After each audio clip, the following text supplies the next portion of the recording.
ভারতের সাথে শ্রীলঙ্কার প্রথম ওয়ানডে ম্যাচটা অবশেষে টাইট হয়ে গেল। যেই জায়গায় ভারতের ৭৫ রানে কোনো উইকেট যায় নাই, সেই জায়গায় ২৩০ রান করতে করতে তাদের ১০ উইকেট হারাতে হয়। এইখানেই তখনই প্রশ্ন উঠে যে ভারতীয় দলে রোহিত শর্মা ছাড়া কি কোনো ব্যাটার বর্তমানে ফর্মে নাই, বা রোহিত শর্মা ছাড়া কোনো ব্যাটার কি বর্তমানে ভারতীয় দলে নেই? ভালো প্রশ্ন তো আসেই, কারণ যেই একই পিচে শ্রীলঙ্কার দুইজন প্লেয়ার অর্ধশত রান করতে পারে, সেই জায়গায় রোহিত শর্মা শুধু একাই ৫৮ রান করে, তা আবার টি-20-র মতো খেলা খেলা, আর বাকি সব প্লেয়ার ৩০-এর ঘরে আটকে যায়। অবশ্য তো প্রশ্ন আসবেই সেইখানে, কারণ প্রথম পাওয়ার প্লেতে রোহিত শর্মা যেইভাবে ঝড়ের মতো ব্যাটিং করতেছিল শ্রীলঙ্কার বিপক্ষে, তাদের বোলারদের ধুইয়ে দিচ্ছিল, সেই জায়গায় পরবর্তী ফেজে যখন আসে তখন রোহিত শর্মা আউট হওয়ার পরে ভারতীয় দলের ঠিক ওয়ার্ল্ড কাপের ২০২৩ ওয়ার্ল্ড কাপের মতো অবস্থায় কিন্তু পরিণত হয়ে যায়।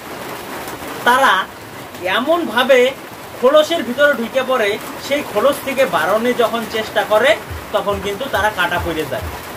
সেরকমই হয়ে গেল বিরাট কোহলি, তারপরে KL রাহুল, তারপরে তোমার অক্ষর প্যাটেল এবং শিবম দুবের সাথে।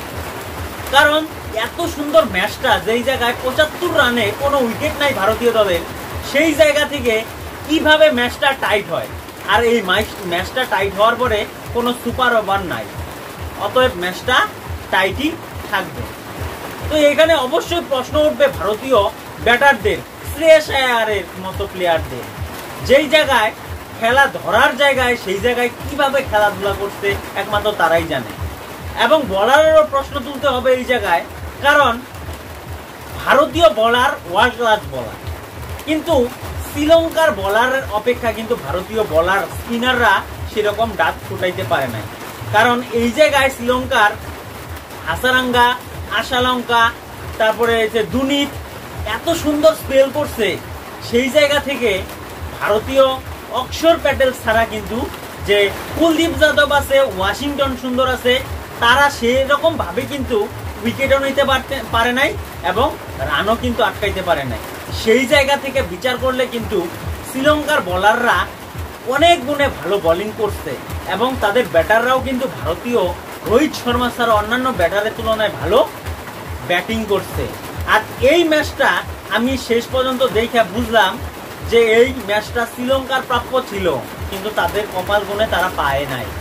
কিন্তু এই জায়গায় থেকে যে আমি একটা প্রশ্ন শিবম দুবেকে করতে চাই, যে যেই জায়গায় 18 বলে 1 রান লাগে, সেই জায়গায় কেন সেই বলটা সে ঠিক মতো স্ট্রোক করে শর্ট রান নিল না।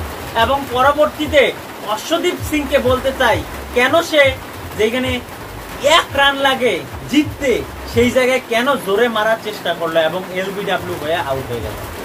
এটা তো প্রশ্ন উঠবেই, কারণ রোহিত শর্মা এদিকে রেকর্ডের পর রেকর্ড করে যে অ্যাজ এ ক্যাপ্টেন হিসাবে সে সবচেয়ে বেশি 6 মারার রেকর্ড করে, অ্যাজ এ প্লেয়ার হিসেবে তো আছেই। লাস্ট 17টা ইনিংসে তার 3টা ম্যাচ বাদ দিলে প্রত্যেকটা ম্যাচ 40+ স্কোর তার, এবং 3টা ম্যাচ যদি বাদ দেয় তার সাথে প্রত্যেকটা ম্যাচ সে অর্ধশত রান প্লাস স্কোর। সেই জায়গা থেকে ভারতীয় দলের অন্যান্য প্লেয়াররা কি কন্ট্রিবিউট করতেছে ভারতীয় দলে, প্রশ্ন তো থাকবেই। কারণ এই ম্যাচটা 230 রানের এই ম্যাচটা যত স্পিনার ফ্রেন্ডলি পিচ হোক না কেন, এটা জেতা সম্ভব ছিল, কিন্তু সেটাও অসম্ভব করে দেখালো ভারতীয় দল।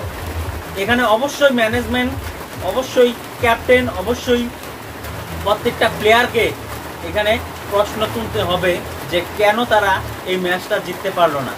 তোমাদের কি মনে হয় কোন জায়গায় ম্যাচের এরর ছিল, কোন জায়গায় ভুল ছিল, অবশ্যই কমেন্ট করে জানাও।